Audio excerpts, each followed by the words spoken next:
Okay. Uh, I call this meeting of the Isla Vista Community Services District Policy Committee to order at 6:05 p.m. And I will announce that this meeting is being recorded. Jonathan, can we have a roll call Director Freeman, here?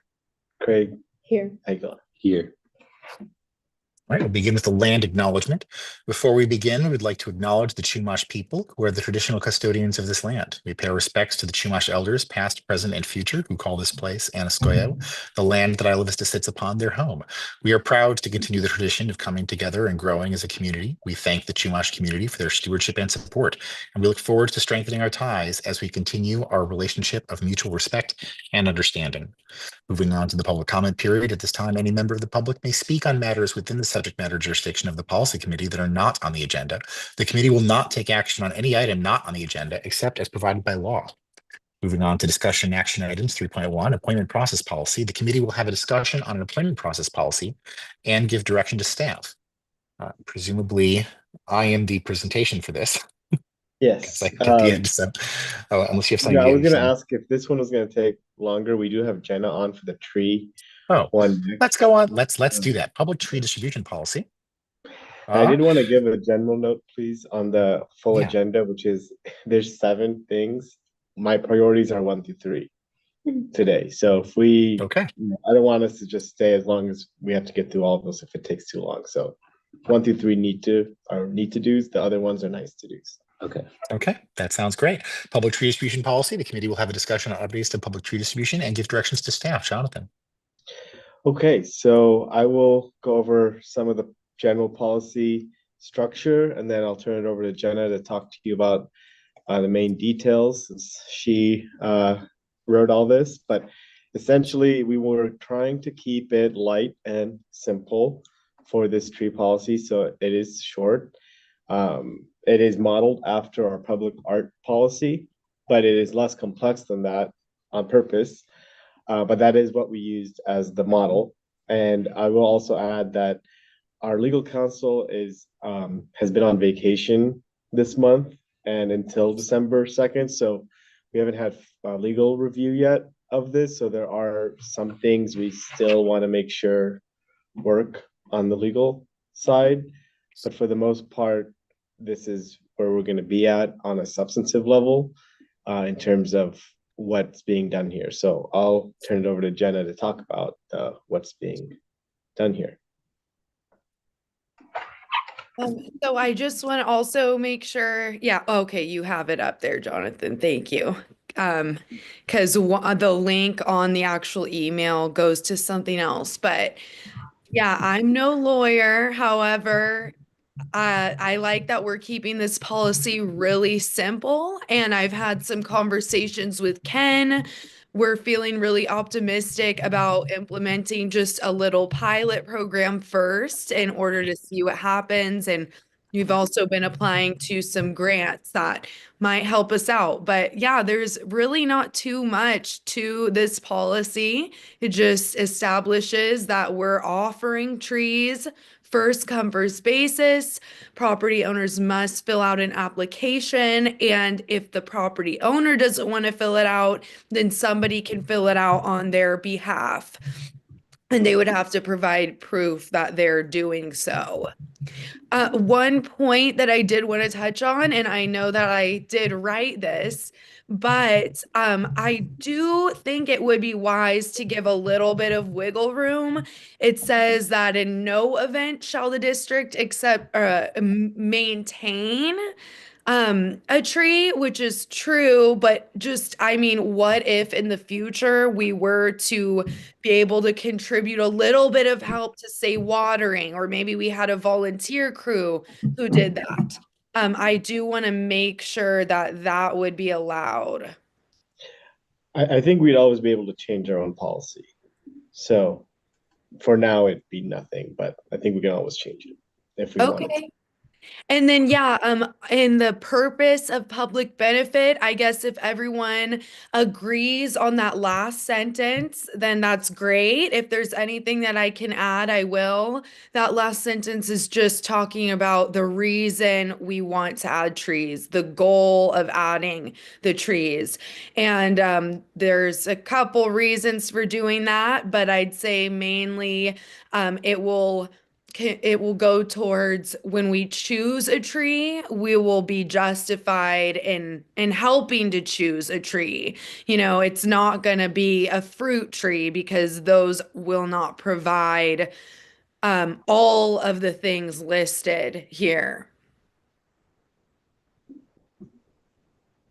Cool. Thank you, Jenna. And then you'll see this is just the application process, which again is again meant to be simple so that we can replicate as much as possible the idea of someone just coming up to pick up a tree. We're not going to do that necessarily. It's not going to be like a tree day.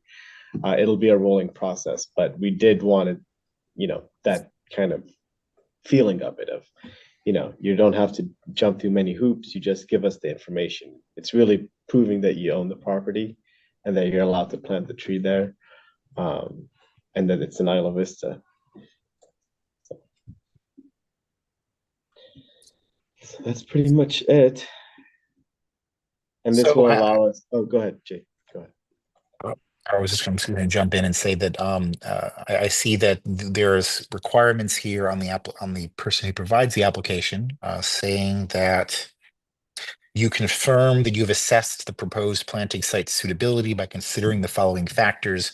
One thing I always think when I see that we have a policy or maybe it's a law or something that says that something must happen is well, what happens if that doesn't happen? Do we have a penalty or if any form for or they don't? I guess we haven't considered that. Since it is like again like this lightweight, like trying to distribute trees sort of thing. If they did do this wrong, I think they'd maybe be going afoul of other processes. Maybe I don't know. I mean, we don't have a penalty, and it'll be hard for us to maybe have one. Is what I'm trying to say. But they might, like, let's say if a tree started growing into the sidewalk, it won't be like for many years from now. Sometimes property owners are responsible for the sidewalk in front of their property, so then that becomes that's like the check on them, but it's a very far in the future check that doesn't really work. And I do think that it is important for the life of the tree, though, also for them to be checking these things because we want the tree to last. We want it to survive being a young tree. And so planting it in the correct spot is essential. But I do hear you. I mean, maybe it doesn't have to, it's just a suggestion, basically. Yeah. I mean, I guess what could technically maybe also happen, I'm just talking here, is we'd have a record of them saying they did do these things. And if anything went wrong in the future, we'd have that record still, right? And that could, they have an interest in not lying. Obviously, people can lie in forms all the time, but they have an interest in because trees do cause problems, and they can cause financial problems for people. And if they have this saying they did do that and they didn't, that could be more liability for them. But again, it's a long-term thinking kind of penalty or check. One thing I was real thinking as you were talking about some of the things as well as some of the text here is the idea that there might need to be a indemnification of the district with relation to the health of the tree that we provide. It's something we essentially we provide the tree as is, and we don't like. Right. You can imagine, for example, that they take on responsibility of the tree throughout its lifetime, but like something we might actually have to have them like sign a document or something as part of the application process that states that even if the tree that we give them has a damaged large branch trunk or something, it falls on somebody, that's your fault at this point. Yes, I really like that. And it's also, yes. And I also heard you saying like they also get the tree as is. So if it's not a healthy tree and it doesn't grow into anything, also not our fault. So, but it's both if the tree also causes damage. Yeah.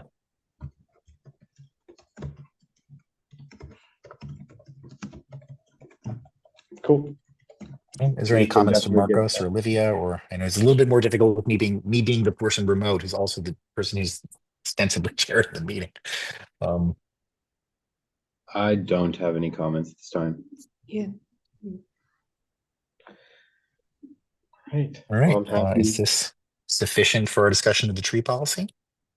Yeah, I think we'll just make sure that a couple of these things are good with Jamie. We'll get the indemnification language added in there. But yes, it is a very simple policy. It is just these two paragraphs. This is just like procedure, this part here. So we don't even have to accept this as part of the policy. We can. But it is a more procedure-y kind of thing. So. Yeah. And presumably this ends up being almost too onerous, so somehow we end up getting feedback from people like, I would have applied except for the, something we can change it later. So Exactly. all Cool. right. Well, this is great, and we're good. We have what we need. Okay. Thanks for bumping it up in the agenda. I appreciate it. No big deal as far as I'm concerned. Have a good right. meeting, everyone. All right, you Right. too, Jenna. Thank you. Yeah. So I guess moving back to 3.1 appointment process policy. I went through from the board meeting that we had, and I attempted to integrate the various feedback and discussion that we had about the appointment process. One of the things that I did is I tried to make the nouns that were used a little bit simpler. Particularly, I ended up going with candidate instead of nominee, partly because of the other related discussion of where the list of nominees comes from. And so I made that more explicit. I narrowed it down from being about the any position that is being filled to specifically it being the president and vice president positions, as well as vacancies. Made it clear that the that initial list of candidates, where they came from. So in the case of the president and vice president, it's just why not just have it be the list of all the people who were on the board, and as for the and that avoids us having to have that initial discussion to construct the list. Why bother with that if you didn't want it? No one's going to vote for you anyway. Doesn't really matter.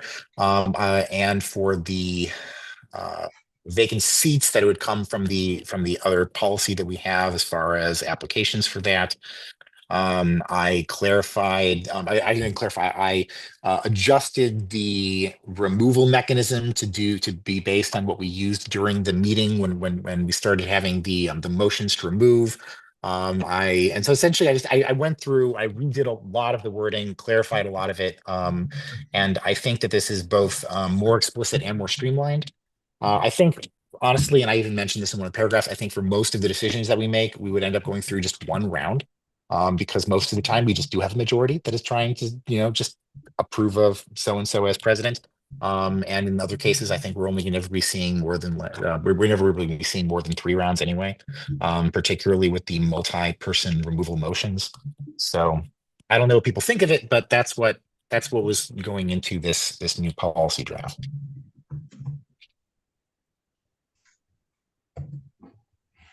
I think it looks really good, Jay. Very easy.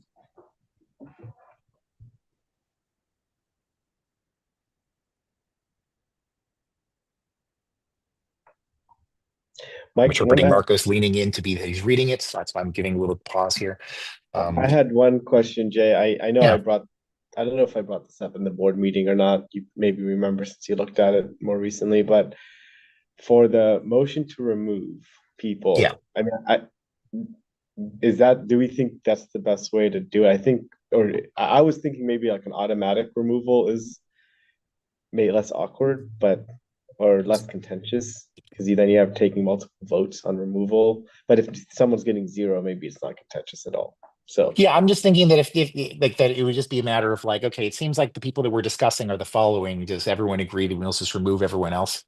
I'll make a motion to remove, and then that starts that what that effectively does. Like I actually, by the way, as I was writing this, software developer in my mind, software developer brain here analyzing it, I started to realize that in fact, the part where you vote for who you want is actually now superfluous. Like technically the entire voting process could simply be motions to remove people until you removed everybody except for one person and that would be sufficient.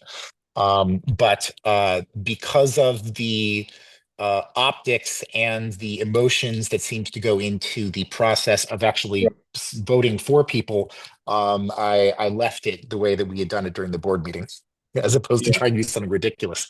But I do think that this wouldn't be contentious with the removal until you get down to the brass tacks of essentially if there's really a split among everybody on the board between two, potentially three of the people. But at that point, you're trying to remove the people you actually like, and it will be. I mean, it's going to be contentious anyway. So Right. No, I was gonna respond to that by just saying like, let's say there's three left and the supporters of the two, ganged up to remove the third. But anyways, that's the majority acting yeah, and that could stand. So it doesn't really matter. Yeah. yeah.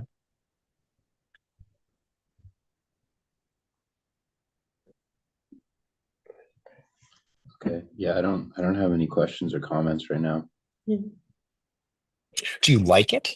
That's another question here is you might think that this is a well-written version of the thing that I was trying to do. Do you like the thing that I'm trying to do? No.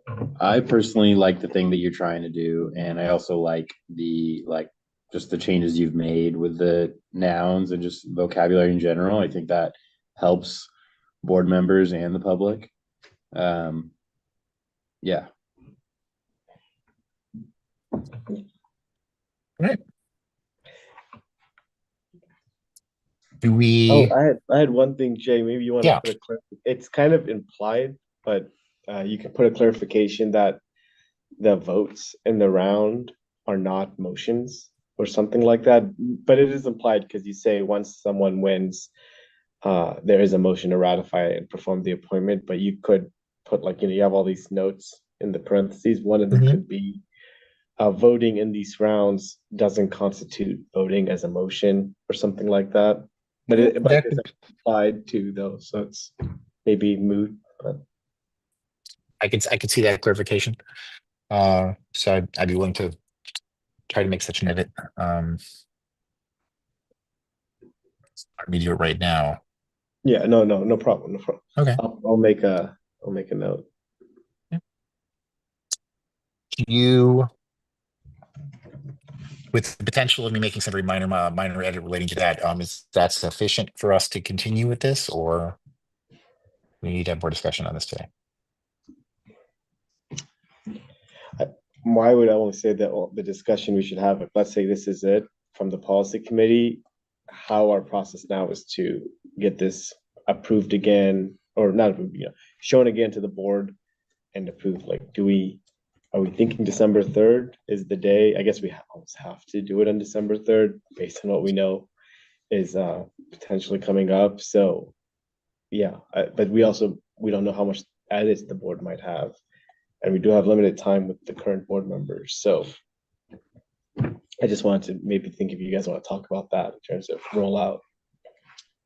My goal personally would be that this policy does get approved during the December meeting. I'm trying to remember the specific feedback about like steps wanted to be added or steps wanted to be removed. And the only major step that I remember, like general consensus about wanting to be added, is this: before the formal process of voting begins, there shall be an informal discussion. That's the only new thing that I remember that board members desired from that discussion. Okay, so we think that they're generally, I think that almost good to go since we made all the fixes. yeah, like I don't remember experiencing complete disagreement with the concept of this process.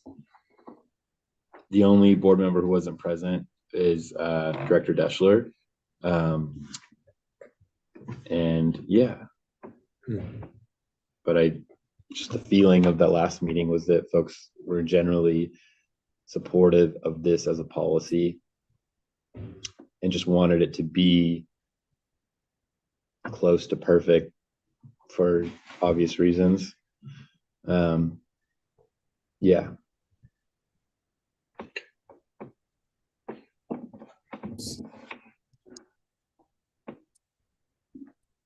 Okay, then maybe we move on to the next agenda item, which I've managed to lose. I think it was Corrective action policy. corrective action. Moving on to corrective action. Here we go. Committee will have a discussion on updates to the corrective action policy and give directions to staff. Jonathan.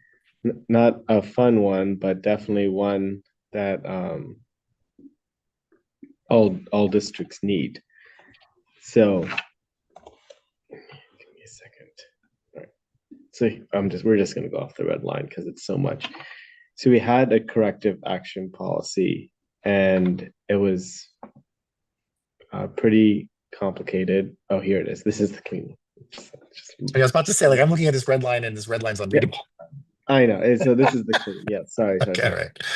All right. It's been a long day. We had a lot going on today, but it's the new one is very simple and smaller. The idea is that we take care of these things with consulting a legal counsel, and there's a lot of different factors going into it. And our old policy was overly process based, and it included things that were kind of like arcane. Like you would have to personally serve somebody the documents, even if they were like at their private home. If they were like on leave, you'd have to go to their house and give them the documents. That's not maybe the best practice, or it's not really a common practice anymore. So it got rid of things like that. And it just makes it simple, and it just essentially outlines that it's the responsibility of the general manager, and here are the reasons why you would be under corrective action. And yeah, so it is just highly simplifying a policy that we had that was just too verbose, too much. So you can see the example from the red line here to here. And this is from legal, so My main question personally was, is this sufficient based on our legal counsel? Because you had said that they might not have seen some of our policies, but if this is one of the ones that came from legal, I am very happy with this then. Yes, just the tree one was in that category. Just the tree one. Okay, great. Anything from, because also I imagine that she's not looked at the appointment policy, and she also apparently hasn't provided feedback on the previous version of it. So we have two separate people doing these. So okay, there you go. Yeah, that's what law firm instead of one attorney. So. That explains a lot. Okay, great. Yeah. So yeah, Marcos, Lydia, any comments on this new corrective action policy? I don't have any comments. All right. Okay. Is that all you need, Jonathan? That's all I need. Thank you. Okay. Moving on to the reproductive loss policy. Committee will have a discussion on the reproductive loss policy and give direction to staff. Jonathan. So this is something that came up. It was I don't remember where it came up actually, but it is an extension or a relative of family medical leave, or CFRA, California Family Rights Act. But it's not part of that. It's, like I said, a related item. So it's reproductive loss leave. So if somebody has a sad situation like that, so it's not really covered under bereavement either, technically. So if somebody has this situation, they would get to have the leave. The only thing is that I have to make an edit here. It should be paid because the bereavement is paid if you want to keep it consistent. But that is the same benefit as our bereavement leave of which says, mother, father, brother, sister, or other passes away. So I'll make that edit right now. If you guys agree. But I that's what I would suggest, is that it stays the same because it's supposed to be an extension of that. I support that. Yeah. Move to paid. Well, on such a note, if this is an extension of the bereavement leave policy, why is this not merely a sentence in the bereavement leave policy that states that a reproductive loss counts as a loss in the family? I didn't ask that, but I did think that question. Why is it separate? But I just assume it's because it's a separate category of employment issues. I don't know. I'm just that's just what I thought. Is like it is separate for a reason. I just don't know.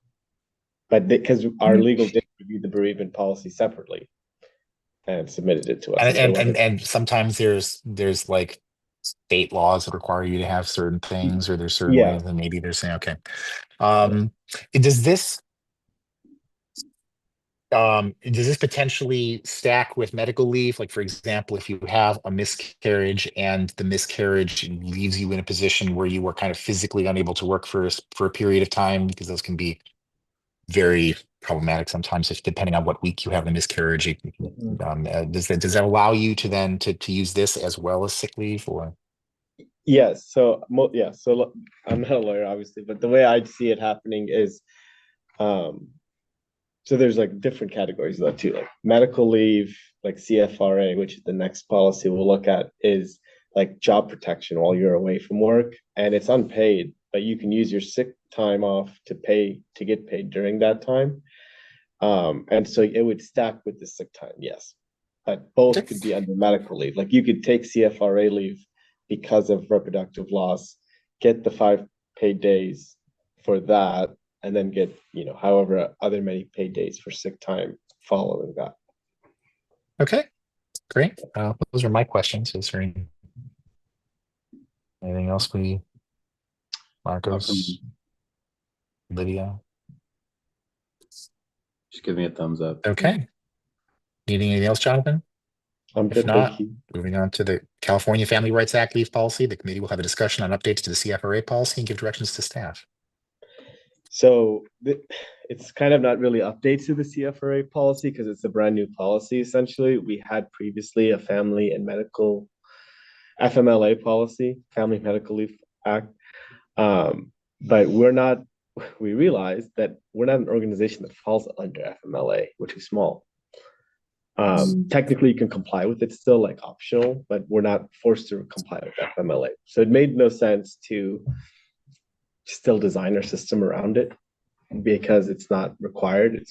But this is required, California Family Rights Act, and it is related to FMLA. It's the California version of it, essentially. So it made more sense to just remove that old policy and replace it completely with this one. And again, this is a pretty straightforward policy because all it does is explain how we implement the law. Like the law is not going to change, or if it does change, it would change our policy. But this policy is not going beyond the law. It's just saying if somebody had a CFRA, the CFRA is like the word, issue, this is how the district would administer it. And it's, again, just what the law says, but it's in our terms, in our words.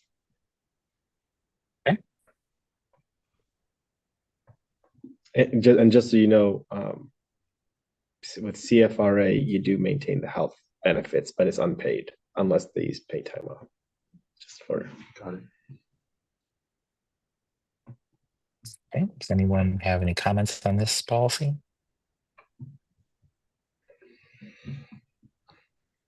I do not We're have all any little- comments. Okay. Seems like we're all a little bit bereft of commentary on this one, Jonathan. I don't know. Do you what are your feelings of areas where you might feel you were hoping for commentary? none. I'm None? good Okay. to go. Yeah, this is one of the legal ones, so I don't have much to add to this one myself. Yeah. Okay. All right. Great. Well, seems like maybe we just move on from that one then. Yeah. Moving on to the facility naming policy. The committee will have a discussion on facility naming policy and give direction to staff. Blast from the past. This policy was reviewed by the policy committee in like 2022, long time ago. And there were like edits to be made, and committee kind of went on pause for a while. There was a long gap, and so we're now coming back to this policy. It's kind of a more complicated one, and this is kind of more, the details of something like this are, I guess, they're more long lasting and permanent because it is, you put a name on something, you're kind of stuck with it. It's hard to remove something like that once you made a commitment, or else if you do, your policy becomes kind of meaningless. Like, oh, they can just change it anytime. So that's what the public facilities naming policy came up because many years ago we had a few people in the community pass away who were like notable community members, and a couple of requests or comments were made that we should try to honor those people by some sort of plaque or naming, or could you name it a tree or a hallway, or again, like put a physical plaque, the building, all these different things you could name. So it came up from different community members and family members and residents. So we got this draft policy put together, but again, it is a complicated one, or not complicated, like it's straightforward. It's not like this is rocket science, but it is a substantive thing to do, to have established something like this. We don't technically have naming rights to things. We don't own the buildings, so we can't necessarily name them, but we could put up plaques. So that is within our scope. Like we could add things like that here. And we do own some things, so we could try to figure out a way to name. But yeah, it would be a limited use policy. I'd say it's not going to be one that's going to be more than once every many years, like once every 5 years. We might dig this up.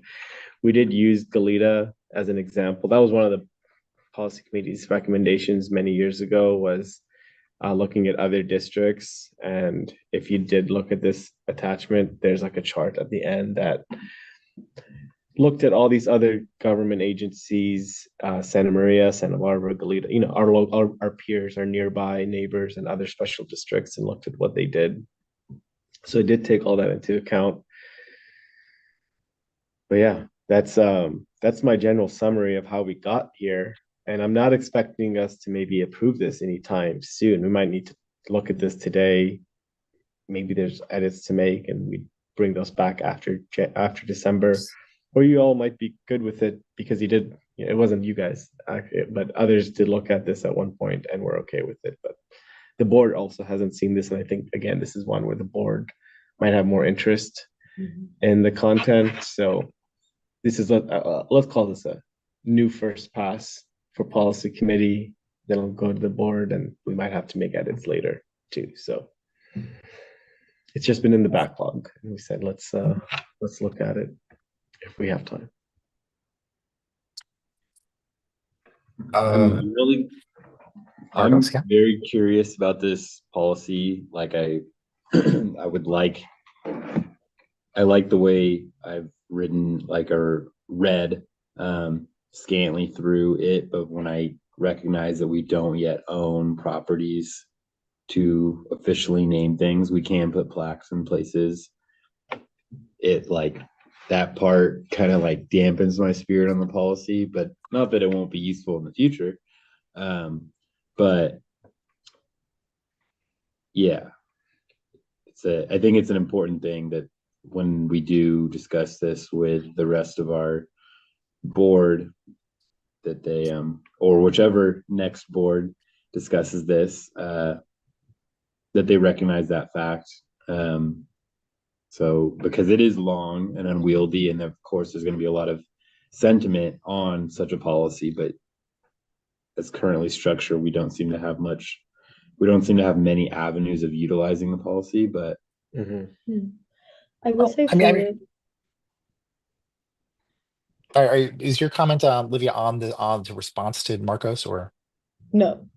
Okay, I'd like to respond to Marcos quickly on the if it's so this idea that if we don't own something, we can't name it. I mean, in some sense, we already are naming things that we don't own. Like the Isla Vista Community Center, for example. I mean, that the idea that it is a community center is because we're operating it as a community center, and therefore the fact that it's called a community center is because we choose to call it the community center in some sense. The county maybe internally chooses to call it a community center because we're using it as such. They are renting it to us under a premise that we might use it that way. But if we were to rent another empty building, it would just be a building that would have an address. And then the fact that we're renting it and then doing services there, the name that we put on it is the name that we would apply to it. So really quick, I think this is let me just clarify. This is not really like naming the facility. It's like naming it if you're getting donors and stuff or making commemorations. So it's not necessarily calling the community center or the clinic building or whatever we want to call this building, community resource building. It's more saying like, is this the J. Freeman Community Center? And Yeah, but right, but like in that standpoint, because it was like it was only called the community center in the first place because we chose to call it the community center. I think that it's fair for us to right, say that, that's true. well, and we're choosing to call it the so and so community center because that's what we decided the name of it is, as opposed to we deciding the name of it is the community center. Like I think that it's like That's selling us okay. short to say that we can't name something just because we don't own it. I mean, like any like facility operating out of a location is in some sense providing the name for that facility. So Yeah. but I'm sorry, I just want to respond to that and as opposed to disconnecting the thoughts. Olivia, you had a different thing you wanted to talk about.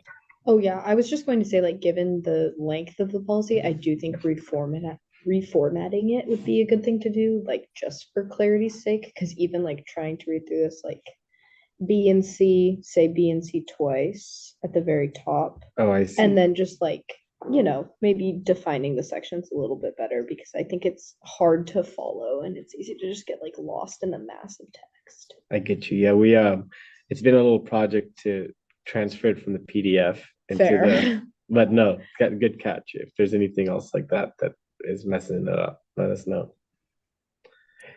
Oh, and I failed to mention this. The one comment I think from the committee in June 22 was to add a requirement for getting 20 signatures to initiate so when the committee did look at it the last time, that was the only comment or change that was suggested. So I've got a question and then I've got like a feedback. The question I have is that there's under the criteria, it's got the creation of new names where old names have common community usage is discouraged. The discouraged is kind of like very subjective. I mean, like the from what I remember, the thing that was potentially this policy was initially going to be used for would in fact be renaming something that has had common community usage now for not just since we constructed the policy, not just since where the district was constructed, but even for years before that. And yet people were kind of okay with the idea of like renaming something. If we were to take the community room as a different example, if we were to take the community room and rename it, the community room has now been a common community usage for a while now. But if we were to decide to name it something out of particularly good, it's just I'm just trying to understand like discouraged just seems very like difficult to weigh the consideration versus other things.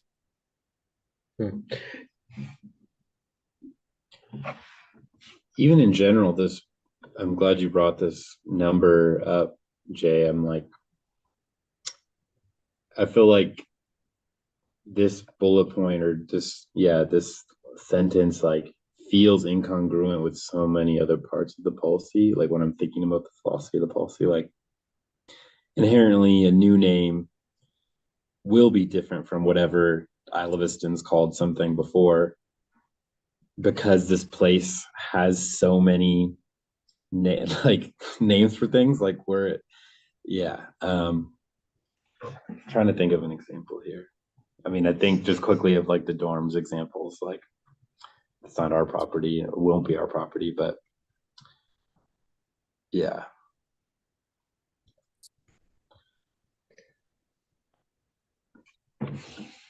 That's kind of the question that I have. I mean, I guess if you're what I think happens a lot, like what's common happen when you're doing naming is it's the building stays the same name, it's just you're adding someone's last name to it. So it's like North Hall at UCSB could become, so and so North Hall. But I guess the other idea is like, do you go from FT to Santa Catalina? Yeah. That's what this is maybe saying more not to do.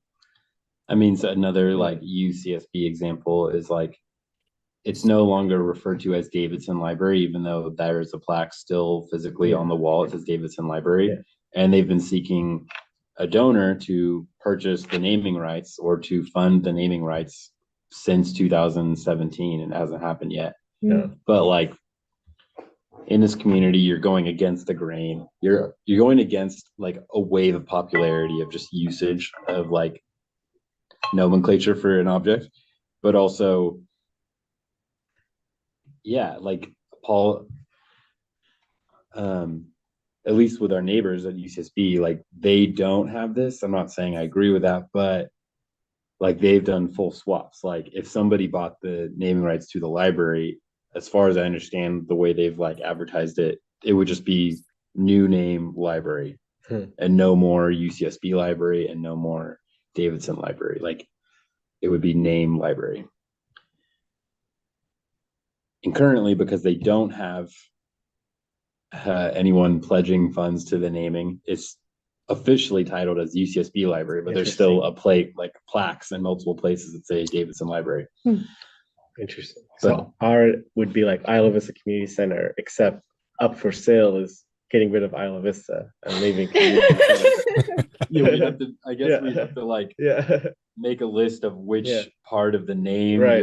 you're aiming for, or you could possibly purchase. Yeah. And like, you know, Joe Deep Pockets could say, actually, I want to get rid of community center also. Like, what's the price on that? Like, I want it to just be Joe Deep Pockets.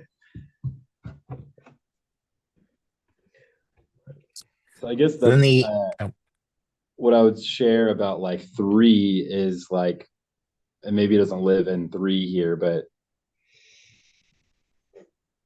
there probably should be a list of things that we think we can give naming rights to, or name, like we can give facility names to. It's in this, yeah. Okay. And then even more specifically of that list of objects or places, like which words you could possibly change or add, or if you're only adding things. This, I think the 2 kind of addresses that. It says like you gotta still keep them easy to understand, and it should be only within these. This is what the name could be. So yeah, I guess you don't have to just stick to the donors, but you could say Isla Vista Mesa Community Center. I don't know, things like that. But The Woodstocks community room. it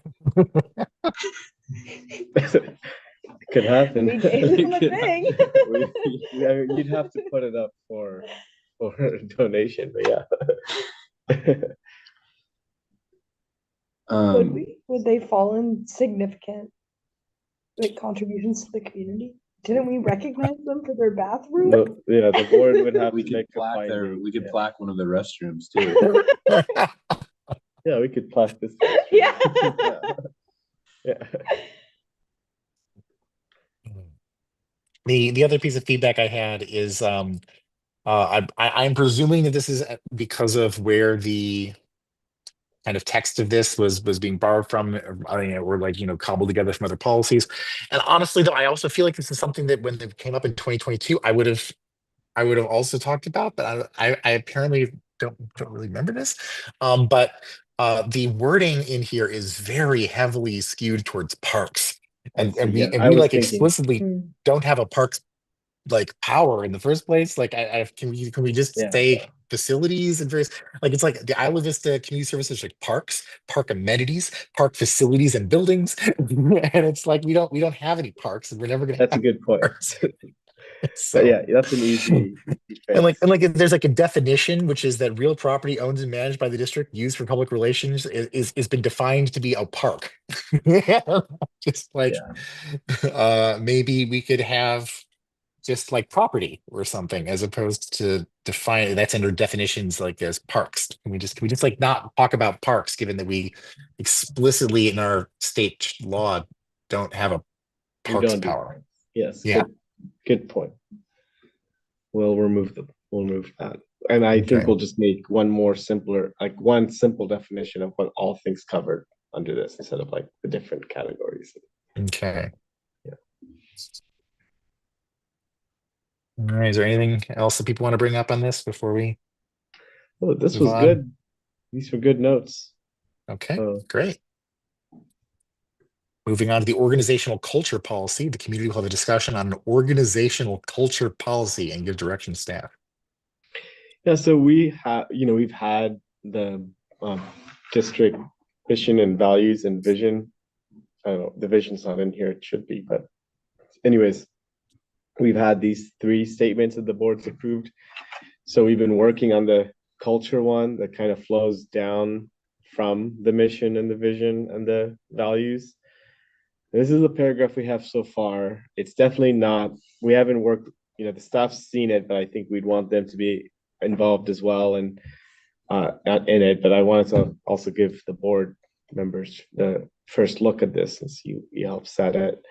And Sydney did a big part of working on this, so she wrote it. So I give her the credit on this one, and yeah, we'll take back any feedback or input, and I still want to give my feedback and input as well, obviously. But yeah, this is where we're at right now. But it's supposed to match what's come before it. Okay. Anyone have anything to say on this? Marcus. So this isn't like a right now consideration, but it's a consideration for the future.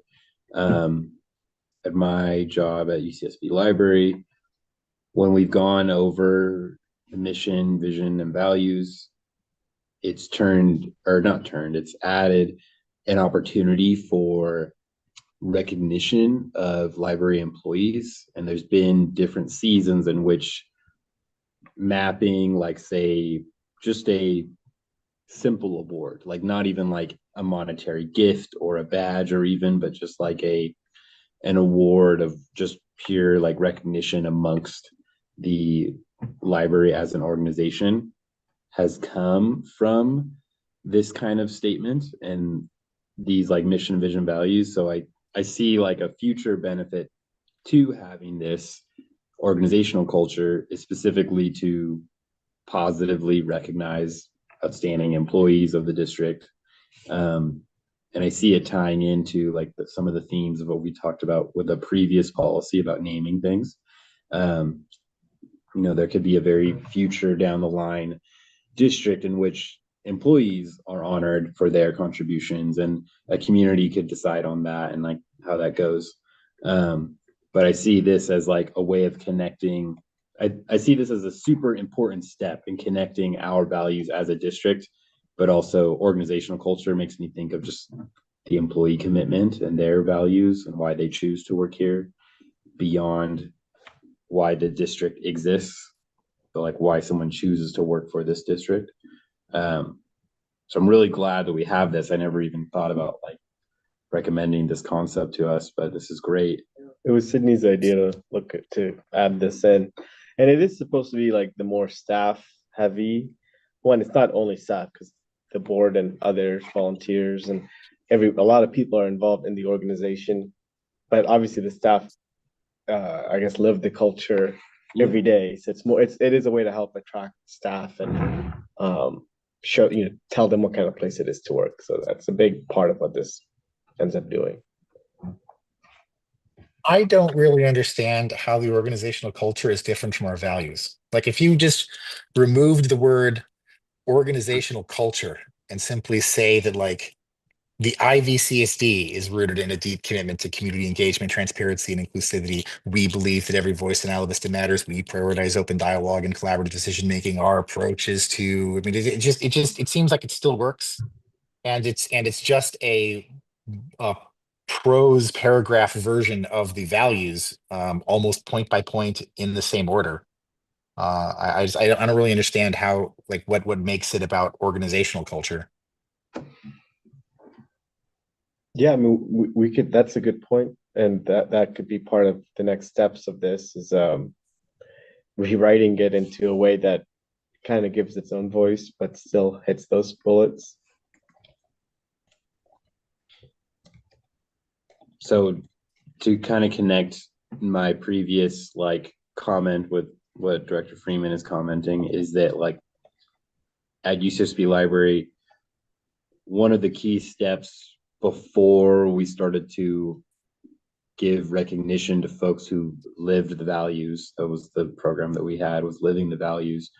There was like open discussion in a very democratic way amongst employees for what the language for these values should be, which again made the process very long and burdensome, but it was chosen democratically by like it wasn't like a requirement that this number of employees participate, but it was an open window of time of participation. And you had already shared with us that like that is a coming step. Yeah.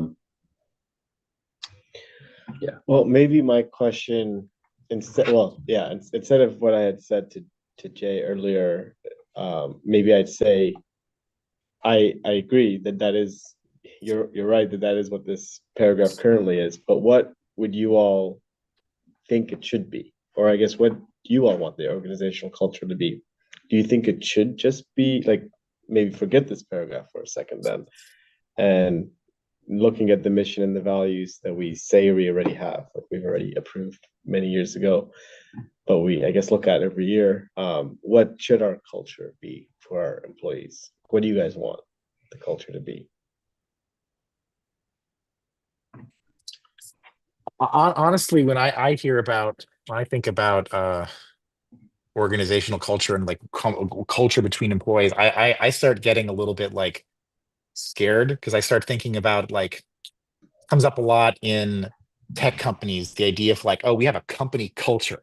And like, oh, you're applying to our company to have a job, but oh, we don't think that you fit our company culture. And it ends up getting used as a way of like that's that terminology to me is just so like um burned from a way of like keeping minorities out of like jobs because it's like, oh, oh, you're not gonna like play the same video games that we play. You're not gonna like hang out every day until like 9 p.m. doing this thing. You're not gonna like I don't really jive with you in this way, so I'm just not gonna hire you because you don't fit it's not a culture fit. And so like I'm having a difficult time honestly trying to figure out like what it really means to have an organizational culture in a way that feels positive. But as far as though, like, and given the fact that to me, this paragraph is just a restatement, maybe a better statement, like maybe the bullet points. Actually, maybe I prefer the prose. Maybe something like the prose I kind of like. But given that it's just like a value statement of our organization, it just starts to feel like, well, why do we need organizational culture as opposed to like organization values? Oh, we have that already. These are the things that our organization values. Marcos. I really appreciate you sharing that comment, Jay, about like the negative aspects that exist in a lot of different workplaces around organizational culture as a concept, and even just the terminology culture. A training that I went through at UCSB about equitable hiring practices, we went over specifically like the pitfalls of the concept of cultural fit in the hiring practice and how it is like how it creates inequity like in very like subtle and hard to notice ways. And so now reflecting on some of what you shared, I think that I see like this bigger part about like organizational culture specifically as a phrase is more of what kind of like I see could be a tough sell or could pigeonhole a different version of the district. It could hurt a different version of the district. And then the second comment that's less related, but the paragraph we have for mission to me feels very like employee oriented. But maybe it's because it's the prose of it. I'm not sure. But in general, I want to say that I do totally recognize the point you're making, Director Freeman, about organizational culture and how it's like created inequity in different work environments. That's a good point. Ready? So maybe you guys just like what we currently have, and maybe we don't need something else, is what you're thinking, which I totally good with too. I think our values list is actually a really good list that we made, and I couldn't think of anything else to even add to this. I mean, I think that like, obviously, I think part of what this document is just trying to accomplish is making our values more specific to employees. Mhm. And so if we wanted to outline something that took our values as a district and maybe like made them more applicable to our Hmm. general staff, that could be just like a different way of framing this without using the word culture, without like, Hmm. I don't know, just How we implement our values. yeah. Yeah. Examples of our Mhm, yeah. values in action. And I also Yeah. think that like that puts less emphasis on the interactions that staff have with one another, Mhm. like in opposed to like what they're doing in their roles that like is engaging with our values as a district. I agree with that. I agree with that a lot. Because yes, I wouldn't want this to be how we act with each other. Yeah. Because And I think that's that's where it culture, can get like, exclusionary. yeah, Yeah. exactly. It's more how do we do our job, Mhm. or how do we, hold our role. Yeah. Mhm. Thank you. That was really helpful. Anything else we want to talk about on this agenda item? If not, moving on to future meeting dates and future agenda items. The next regular meeting of the policy committee will take place on Tuesday, January 21st, 2024 at 6 p.m. on Zoom and at the community room at 970 Embarcadero Del Mar, Isla Vista, California. Let me pull up your list of future items before we close at this point. Well, for the next groups. Yeah. Right? Get their list. Oh. So we have here today our list, which is appointment, tree, naming, culture, reproductive loss, CFRA, and corrective action. Most of these will be done and off the table at this point. So this list on the left is really the list. So unauthorized leave, we need to clarify that section. It's a simple fix that we don't have to worry about it too much, but it's just one of the small fixes we got to do. Community spaces policy updates. So now that we said we're going to do the pilot for the fees and all that, so that's now over, or it's going to be over soon. So Maya's going to present to the board on the 3rd to see how it went and all the what we learned, what we need to change. So that will be that one. Is we'll come back in January, February to update the fee policy. This is one that came up last year. I wish we had gone to it this year, sadly. But anyways, this is one where we had a couple nonprofit sponsor requests last year. We had 2, and we said we need a policy to go through those because currently it was just like take it as you go. So I think that's an important one. It's more substantive, but it is an important one to have just to protect the district. Time card policy. I think this will be a simple one. It's just that it'll be part of our updates to our payroll policy that employees need to turn in their time cards at this time and date. This is a small one. Again, this is going to be part of our legal updates to integrate disability leave benefits into paid family leave. Overpay policy. This is, again, it's one of those where you want to have a policy to tell you how to deal with. There's a set way already from the IRS of how to deal with an overpay, but we just need one. Do you guys want me to keep going through the rest of these, or you guys want me to explain any of the rest? I'm just curious. I asked this last time about the master's stipend. Yeah, we can also remove things from this list if you guys want. Nothing needs to actually stay on here. It's just a list that's been running. So this was brought up, I don't know when, but at some point, maybe when we were doing our employee compensation review like 2 or 3 years ago. It's been a while now. But I think it was brought up as like, would one of the benefits we provide be a stipend for having a master's degree? Personally, I don't agree with that myself, but that would be one of the, that's what our policy handbook partially of it, what it does is define the employee benefits we have. So anyways, that's what that one is. But again, you guys can remove these at any point, so they're not stuck here. And the new group, and you could be doing the new group, not a favor, but you can say, hey, we've seen these on the list for a while. Maybe we need to get rid of them. I think the future policy committee needs to go through that. Okay. Go through all of these. Okay. Now, The ones that I can understand. do you want to add any? I know I know it's a long list, but it's actually deceivingly long. We have room for more substantive one. A lot of them are smaller fixes.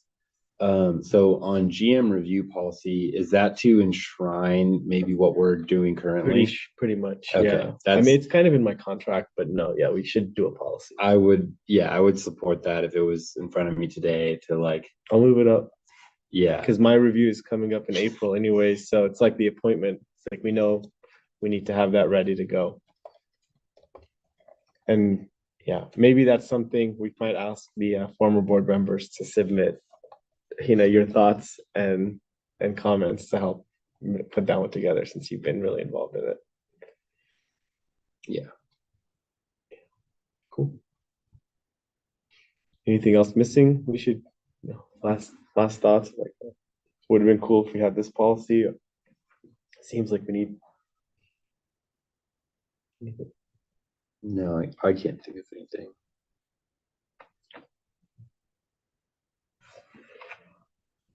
All right. That's it for me. And we did it in an hour 5. Nice.